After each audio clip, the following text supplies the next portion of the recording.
시편 32편. 이제 3절부터 이제 5절을 좀 보고 싶은데요. 그래서 우리가 1절부터 5절을 쭉 같이 읽어보도록 하십시다. 시작. 허물의 사함을 받고 자신의 죄가 가려진 자는 복이 있도다. 마음에 간사함이 없고 여호와께 정죄를 당하지 아니하는 자는 복이 있도다. 내가 입을 열지 아니할 때 종일 신음함으로 내 뼈가 쇠하였도다. 주의 손이 주야로 나를 누르시오니 내 진액이 빠져서 여름 가뭄에 마름같이 되었나이다. 내가 이르기를 내 허물을 여호와께 자복하리라 하고 주께 내 죄를 아뢰고 내 죄악을 숨기지 아니하였더니 곧 주께서 내 죄악을 사하셨나이다.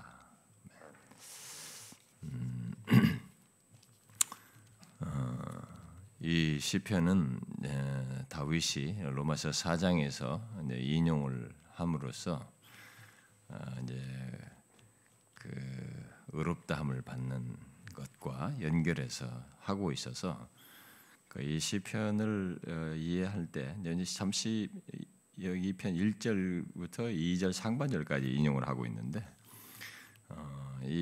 그런 인용으로 인해서 칭의적인 차원에서만 이 구절을 이렇게 신약에 대한 이해 때문에 로마서 이해 때문에 이렇게 바로 보려고 하는 경향이 있습니다. 그런데 1차적으로는 이 시편은 바울이 그렇게 인용할 그런 내용이 여기에 분명히 내재되어 있지만 1차적으로는 다윗이 이 시편을 썼을 때의 그 배경의 맥락에서 이 본문을 이해하는 것이 저는 우선적이라고 봅니다.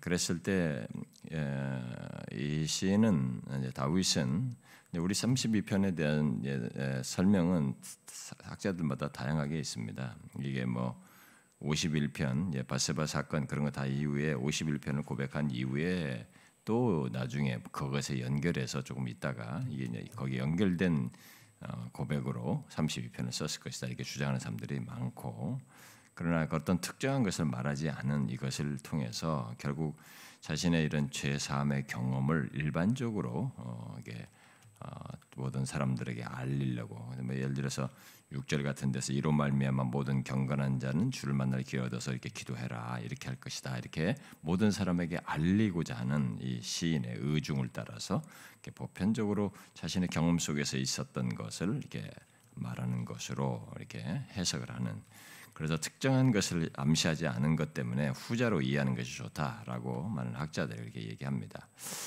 그래서 어쨌든 우리가 이제 로마서의 이해 속에서 이 32편을 보려고 하는 경향이 강하다 보니까 이제 의롭다함을 받는 이제 그 맥락에서 1절과 2절을 생각하고 이 시편을 그렇게 연결해서 생각하는 경향이 많습니다. 그러나 1차적으로 다윗은 이 시편의 1절을 이렇게 말했을 때 1절과 2절에 허물의 사함을 받고 자신의 죄가 가려진 자는 복이 있다. 마음이 간사함이 없고 여호와께 정죄를 당하지 않는 복이 있다라고 할 때 이런 사람의 이 복됨을 이미 자신이 이제 그 하나님과의 관계 속에서 가지고 있는 거죠. 그런 관계 속에 가진 것 속에서 이제 죄의 문제가 이런 자의 복됨을 못 누리게 하는 문제를 연결해서 자신의 경험 속에서 가진 것을 말한 것으로 보여집니다. 네, 그런데 제가 이제 이런 여기서 오늘 좀 주목해서 여러분과 함께 이 말씀을 좀 비추어서 보려고 하는 것은 이 시인이 3절과 4절의 경험을 했다는 것입니다. 그리고 5절의 경험을 했다는 것이거든요. 3절과 4절의 경험이라는 것은 자기가 입을 열지 아니할 때 종일 신음하고 뼈가 쇠하였다. 그리고 이제 그런 것 속에서 여름 가뭄에 마름같이 되는 자기 몸에 진액이 빠져서 그런 경험을 했다는 것입니다. 이런 모든 원인이 입을 열지 아니했을 때입니다. 그러니까 죄를 가지고 있는데 죄를 자백하지 않았을 때 겪었던 경험입니다. 우리가 한번 생각을 해봐야 되는 거죠. 죄에 대한 자각과 죄가 주는 이런 경험은 하나님과 관계 속에서 어떤 이 관계의 알미 있고, 그리고 그 관계가 이렇게 평범하게 하나님이 나에게 수오신 정도로 복 주고 뭐 이렇게 해주는 관계가 아니라 굉장히 인격적인 관계가 있기 때문에 이런 아픔을 겪는 것이거든요. 우리가 사랑하는 사람 부부 사이도 누구 사이에서도 서로가 알미 있는데 이게 뭔가 안 됐을 때 아픔이 있는 거잖아요. 이게 다 잘못이 있는데 알고 있는데 말하지 않고 이런 것에서 계속 그런 고집을 부리고 계속 그 상태에 가는 것이 우리에게 아픔이 되지 않습니까? 그러니까 인격적인 관계 속에서 이것도 적당히 하는 게 아니에요. 굉장히 사실적인 관계를 갖고 있기 때문에 이런 아픔을 겪는 거거든요. 말을 하지 않았다. 자기 죄를 말하지 않은 것이 이렇게 아픔이 된단 말입니다. 내가 입을 열지 않을 때 종이 신음하고 뼈가 쇠한단 말이죠. 내 진액이 빠져서 여름 가뭄에 마른 같이 되었다. 이런 경험을 하는 것에 대한 겁니다. 그러니까 제가 질문은 이겁니다. 믿음의 선배들을 자꾸 이렇게 비추어 볼 때 앞선 믿음의 선배들이 실제로 자신들의 죄에 대해서 이런 경험을 하더라고요. 그러니까 우리들이 저는 오늘날 우리 목회자들이나 물론 일반 성도들도 그렇지만 오늘날 목회자들이 죄를 정확히 이렇게 자각을 할 줄 모르고 죄에 대해서 이렇게 하나님 앞에서 진중하게 다루는 것이 이렇게 없어졌습니다. 뭐 개혁주의다, 뭐 청교도다 요즘 그런 거 관심 있는 사람들은 조금 이런 것에 죄를 이렇게 가볍게 다루지만 안 된다라는 정도 지식은 가지고 있습니다. 그러나 자신의 존재와 삶에서 인격 안에서 하나님과의 관계 속에서 이 죄를 보고 그것에 대해서 다루는 이 부분에 있어서는 의외로 이게 잘 안 되고 있습니다. 그 증상이 뭐냐면 우리들의 삶이 무너진 것입니다. 도덕이 무너지는 거예요. 일상에서 너무 죄가 죄인 줄 모르고 사는 것들이 너무 많은 겁니다. 목사들의 세계 속에서도 죄를 죄로 여기지도 않고 사는 일이 너무 흔한 것입니다. 그러니까 자기가 지금 하고 있는 것이 죄된 것인지를 잘 자각이 안 되는 겁니다. 그러니까 이 앞선 믿음의 선배들처럼 이렇게 우리가 생각하는 우리의 표현으로 고도의 경건이라고 볼 수 있는 거예요. 뭐 저렇게까지 하나 이렇게 할 정도의 그런 것이 우리에게는 생소하게 여겨지는 거예요. 뭐 저렇게까지 예수 믿을 필요가 있나? 근데 그들이 왜 그렇게 예민할 수 있었을까 죄에 대해서? 그것은 이런 하나님과의 관계가 이게 가상적이지 않았던 거죠. 굉장히 인격적이었던 것, 실제적이었던 것입니다. 그렇기 때문에 죄를 이렇게 가볍게 다루지 않았던 것입니다. 그 죄를 죄로 여겼던 거죠. 그리고 그것이 이렇게 자기를 힘들게 한 겁니다. 그래서 이게 결국은 이런 것이 자기는 판단하기를 주의 손이 이렇게 죄를 입을 열지 않을 때 겪었던 이런 경험이 결국 주의 손이 나를 누르신다. 하나님이 이런 것 속에서 자신을 이렇게 다루신다, 징계하신다라고 이제 여겼던 것이고, 그래서 결국 자기가 이제 입을 연 거잖아요. 내 허물을 여호와께 자복하리라. 주께 내 죄를 아랜다. 그래서 죄를 아뢰고 숨기지 않았더니, 그리고 죄를 자복하였더니 주께서 사하셨습니다. 이 경험을 한 겁니다. 결국. 제가 이 32편을 교회에서 지금 강의를 하고 있는데 묵상을 계속 하면서 많이 생각을 하게 되는 겁니다.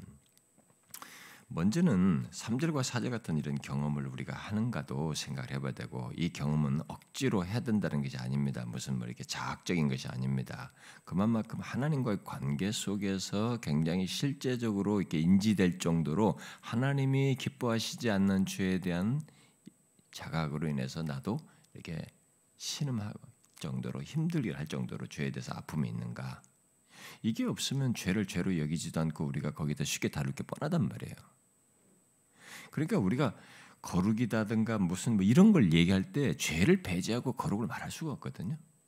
이게 비록 소극적인 거지만 거룩이라는 것이 적극적인 면에서는 주님을 닮아가는 것이고 거룩하신 하나님을 닮는 것이어서 적극적이지만 하나님 자신이 내가 거룩한 지금 너를 거룩할 때는 하나님은 죄가 없단 말이에요. 죄에 대해서 싫어하신단 말이에요. 그러니까 소극적으로 죄를 싫어하는 것에 대한 전제 속에서 그 소극적인 내용 속에서 하나님을 닮는 것이란 말입니다.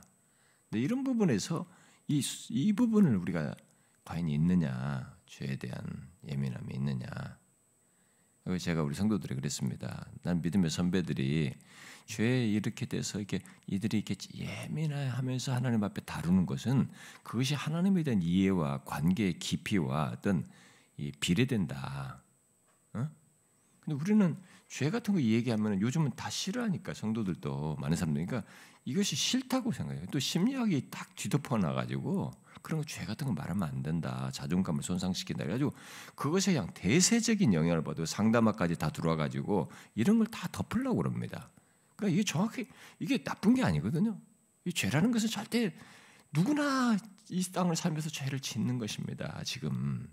그런데 중요한 것은 죄를 감출 문제가 아니라 이 죄라는 것을 잘 다루어서 하나님과의 관계의 풍성함을 연속적으로 지속적으로 갖는 것입니다. 그래서 죄를 자백하면 그건 미쁘시고 의로우사고 깨끗게 하시고 사시는 것을 경험하는 거다. 이 관계 경험을 지속하는 것입니다. 그러니까 하나님은 그걸 다 알고 있는 겁니다. 다 알고 있는데도 죄를 반복적으로 이 자백하는 것 속에서 하나님과 관계를 우리에게 실증적으로 경험하게 하시고 실제로 하나님 없으면 안 된다. 너라는 존재가 이 땅에 살면서 구속을 받았어도 이 죄라는 것에 묶여 있어서 하나님이 없으면 구속함과 죄사함과 깨끗함이 없다라는 것을 이 죄 자백 속에서 계속 경험하게 하는 것이거든요. 그래서 이 관계의 경험이에요. 이게 죄라는 것이 문제가 아니라 죄로 인해서 자백하는 걸 통해서 하나님과 굉장히 남들 갖지 못한 이 세상 사람들이 갖지 못하는 경험을 하나님의 백성들이 하는 겁니다. 그래서 여기 1절에 허물 사함받고 죄에 가려지고 정죄함이 없는 자 복이 있다. 이게 복이 있도다라는 말로 시작하는 거예요. 얼마나 이게 복이 있느냐. 그렇게 그런 경험을 하면서 그런 존재로 살아가는 것이 그걸 우리에게 얘기해 준단 말입니다. 그런데 그것을 바울이 말한 것처럼 예수를 믿음으로써 이런 은혜를 입는 것 이런 사람이 되는 건 그건 뭐 어렵다고 보는 건 더 말할 것이 없죠. 근데 그것으로 끝나는 것이 아니라 지속적으로 이런 자인 것을 경험하는 것이 죄 자백 속에서 하나님과 관계에서 경험한단 말입니다. 근데 그런 복됨이 후발적으로 있기 때문에 죄 자체를 문제시할 것이 아니라 죄를 진중하게 다뤄서 거기에 가는 것이 중요하단 말이에요. 근데 이 앞에서 우리가 다 브레이크를 걸리는 겁니다. 사단의 방해를 하던 내 스스로 자존심에 의해서는 우리가 그걸 안 하려고 한단 말이에요. 그게 우리들의 문제인 겁니다. 그래서 오늘날 목사들부터 삶이 무너지는 겁니다. 이 죄를 너무 가볍게 다루는 거예요. 그래서 제가 어제도 그런 얘기를 했습니다만은 우리 성도들에게 제가 그 인용한 것에서도 웨스트민스터 신앙고백서 작성한 이후에 스코틀랜드에서 1600년, 1640 몇 년도에 그러니까 웨스트민스터 신앙고백서 작성 이후 4년 뒤에 목회자들이 스코틀랜드의 목회자들이 우리가 교회 지도자들이 이렇게 하나님 앞에서 회개를 해야 된다. 그래서 이게 중에 회개에 대한 어떤 지침을 우리가 무엇을 회개에 대한 회개의 필요라든가 자각도 잘 안 되는 그런 모습에 대해서 반성을 하면서 어떤 것들을 회개해야 될 것인지를 같이 이렇게 목회자들이 작성한 게 있어요. 근데 그런 걸 내가 좀 잠깐 안 읽어주려다가 읽어줬습니다. 그러고 나서 19세기에 또 그런 일이 또 있었는데요. 스코틀랜드에서. 근데 제가 19세기 건 안 읽어줬어요. 그 제가 어제도 잠깐 그런 했는데 제가 수년 전에 저기 고신 신대원에 김승선 교수님이 자기 맡은 특강인데 목회자들에게 나보고 좀 해달라고 하더라고요. 자기 시간을 나한테 주는 거라고 하면서.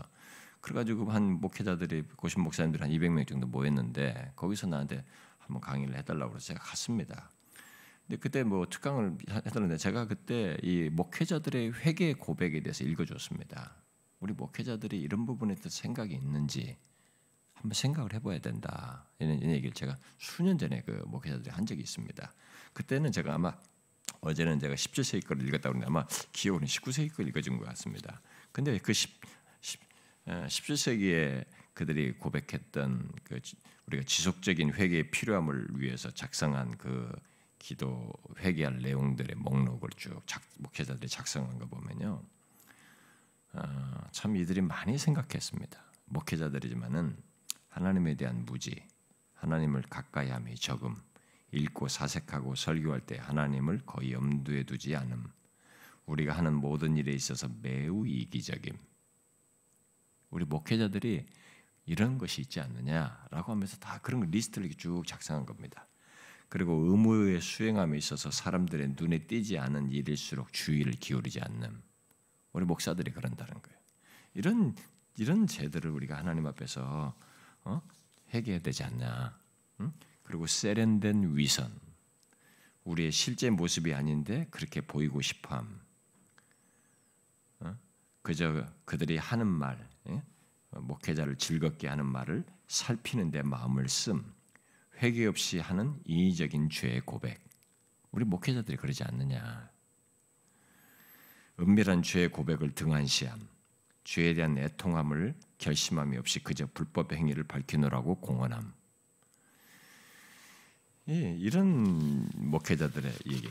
그리고 제가 이제 기억나는 것은 19세기에 그들이 그 죄 자백한 목록에 보면은요, 목사가 설교를 하는 데만 준비하는 데만 열심히 하고 설교 딱 해놓고 긴장이 딱 풀어져 가지고 이 말씀이 어떻게 역사하시고 열매 맺을지에 대해서 전혀 생각지 않음, 그런 걸 하나님 앞에 기도하지 않음, 이런 걸 기도해요. 그들이 죄를 고백하는 내용이 담았더라고요. 저는 그때 굉장히 충격 먹었습니다. 그거 읽고 나서 최초로 그거 읽었을 때 나는 그런 걸 생각을 못했거든요. 내가 설교하고 나서 이 말씀이 성도들에서 어떻게 열매가 맺히고 하나님께 역사해달라고 하는 그런 간절한 기도를 설교 이후에 그렇게 별로 안 해봤단 말이에요.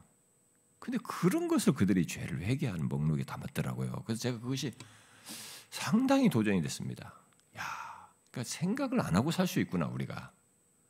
그게 목회자라는 직계, 말씀을 전하는 자라는 위치에 거기에 상에서 있어야 할 것인데 있어야 할 것이라는 자각이 없었기 때문에 그런 것이 나한테 뭐 나태함이라든가 뭐 죄까지는 아니랄지라도 그렇게 필요를 내가 못 느끼고 살았는데 이런 필요가 실제로 있는 것이구나. 목회직에 따라서 말씀을 증거한 것에 따라서 그게 있는 것이구나. 이런 것을 제가 깨닫게 된 것입니다. 그래서 그 뒤로는 제가 그 기도를 계속 하게 됐습니다. 그리고 1980년대에 파치슨이라는 사람이 목회자들과 관련해서 쓴 그런 내용 중에 요한일서 2장에 그런 거 이생의 자랑 뭐 있잖아요. 그런 장로 가지고 목록을 가지고 목회자들에게 적용해서 만든 그 죄 목록이 있어요. 목사들의 탐욕의 문제에서 이제 얘기하면서 목회와 사역에 있어서 하나님의 영광을 추구하지 않음. 혹시 하나님의 영광이란 말을 쓴다 할지라도 그것은 입발림에 불과하고 실은 자신의 야망을 성취하는 수단으로 간주함. 목회자들이 교회 수적 규모, 높은 직책, 사례비 수준 등에 너무 집착함으로써 하나님의 종과 선한 목자로서의 본연의 임무에 충실하지 못함. 교회 수적 증가를 성실한 목회사에게 자연스러운 결과로 간주하지 않고 아예 지상의 목표로 삼음으로써 교회끼리 과다 경쟁, 목회자끼리의 신의와 우애의 상실, 왜곡된 교회 모습을 연출함. 그리고 목회자들이 자신의 목회직이나 목회 업적을 내세워 교우들 위에 군림하고 다른 이들을 좌지우지함. 지도자들이 자신의 남다른 영적 은사나 경건 훈련이 성공적인 사역의 비결이라고 공공연히 주장함으로써 은근히 자신을 과시하고 드러냄. 우리 목회자들이 이런 죄를 진다는 거죠.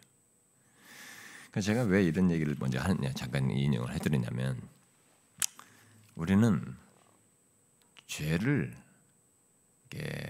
하나님의 시각에서 안 본다는 겁니다. 그러니까 죄에 대한 아픔도 없고 그것에 대한 이렇게 뭐 3절과 4절과 같이 그것이 내게 힘듭니다. 이런 게 없다는 거예요.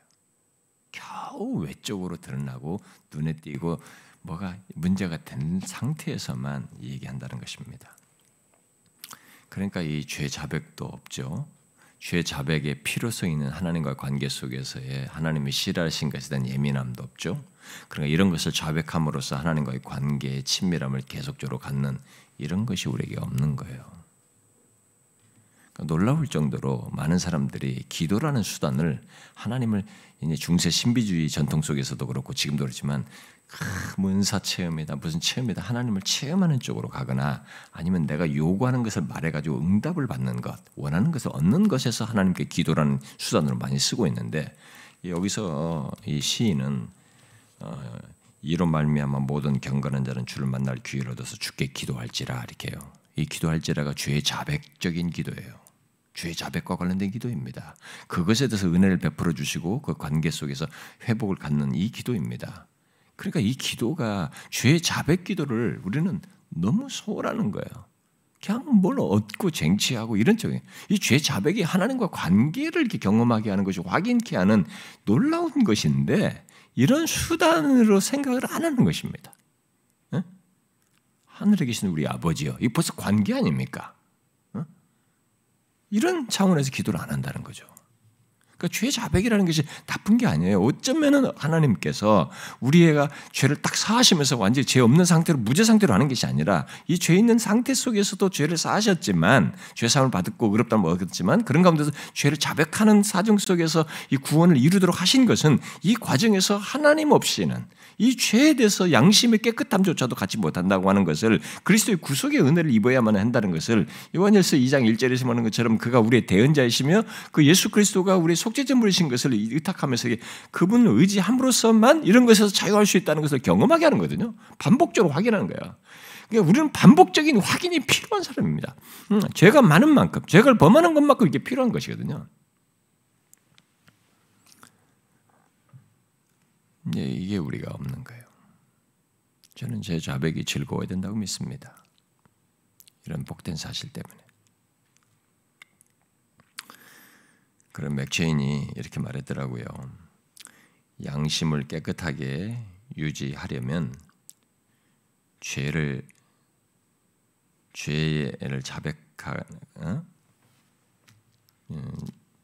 자백하는 것을 이게 부지런히 해야 된다는 거예요. 순간순간 죄를 고백을 해야 된다는 것입니다. 이 죄를 자백하지 않게 되고 그런 것을 의무를 이행하지 않게 되면 양심이 무거워지고 죄를 더하게 된다는 거예요. 그래서 결국은 그걸로 인한 하나님과의 관계, 양심상의 이 무거움이 하나님과 관계의 거리를 만드는 거죠. 우리 스스로가 못하는 거예요. 못 누리게 하는 거죠. 그래서 저는 한 번은 생각해 보십시오. 우리가 신앙생활하면서 목회자부터 하나님을 딱 생각한다면 거룩하신 하나님, 은혜로우신 하나님, 인자가 긍휼이 많으신 하나님, 그렇게 구속의 은혜를 십자가에서 이루시고 은혜를 주신 하나님, 그리고 그분을 담는 이 거룩을 생각하고 그 안에 그리스도 안에 주신 구원을 생각하고 이 모든 걸 생각할 때 죄를 빼고 이런 은혜를 우리가 확인할 수 있는지 그리고 경험할 수 있는지 한번 생각해 보십시오.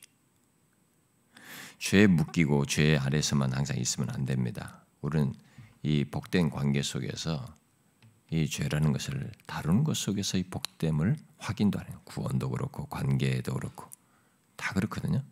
과연 그럴 수 있느냐? 그건 불가능하거든요. 우리는 정확하게 다뤄야 됩니다. 그게 일상이 돼야 돼요. 맥체인은 그런 것이 발견되는 즉시 우리가 죄를 자백하는 습관을 가져야 된다. 하나님 앞에 그렇게 말하거든요. 그만큼 그런 태도가 염불하는 게 아니에요. 하나님과의 관계를 확인하는 겁니다. 하나님 없으면 안 되는 거죠. 이렇게 구속함을 받아놓고도 내가 이렇게 죄에 대해서 참 한계를 가지고 있는 인간이다. 주의 구속의 은혜가 없으면, 대언자가 없으면 저는 아무 가치가 없는 사람입니다. 라는 신앙의 이 모습이거든요. 그걸 우리가 가져야 되는 것입니다. 저는 그것을 우리 목회자부터 삶 속에서 가져야 되고 우리 성도들에게도 갖게 해야 된다라고 봅니다. 한국 교회는 무너졌습니다. 이미 욕 바가지로 얻어먹잖아요. 근데 파고 들어가 보십시오.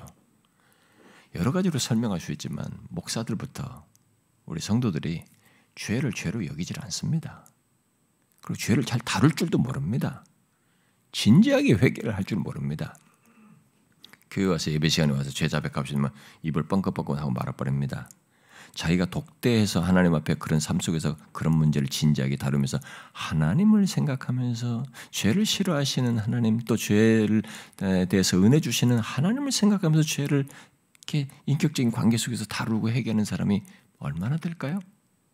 별로 없습니다. 그게 우리의 삶의 일상이어야 되거든요.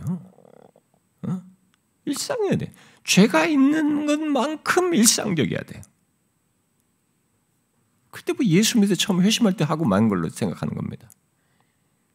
얼마나 잘못된 겁니까? 우리는 이것부터 바꿔야 됩니다. 그래야 죄 사함을 받고 자신의 죄가 가려지고 여호와께 정죄를 당하지 않는 자의 그 복됨을 누리며 삽니다. 그런 자로서 그냥 여전히 사는 거죠.